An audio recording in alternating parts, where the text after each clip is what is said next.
On en vient à la situation au Proche-Orient au lendemain de l'attaque iranienne sur Israël avec 180 missiles tirés. Les combats continuent au sud Liban. L'armée israélienne a annoncé la mort de 8 de ses soldats lors d'opérations au sol face au mouvement terroriste Hezbollah. Côté français, Emmanuel Macron a réuni un conseil de défense la nuit dernière. Dans un communiqué publié à l'issue de ce conseil de défense, le président condamne avec la plus grande fermeté les nouvelles attaques iraniennes contre Israël. La France prône, cela dit, la diplomatie, mobilise des moyens militaires, somme toute limités, et reste sur une position plutôt modérée, Arthur Delaborde.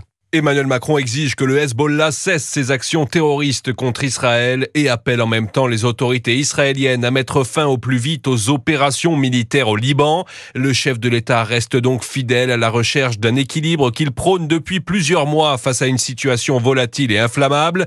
Une ligne défendue aujourd'hui à l'Assemblée par le ministre délégué auprès du ministre des Armées, Jean-Louis Thiriot. C'est avec la plus vive inquiétude que notre pays suit l'engrenage guerrier qui se développe au Proche-Orient et en particulier au Liban.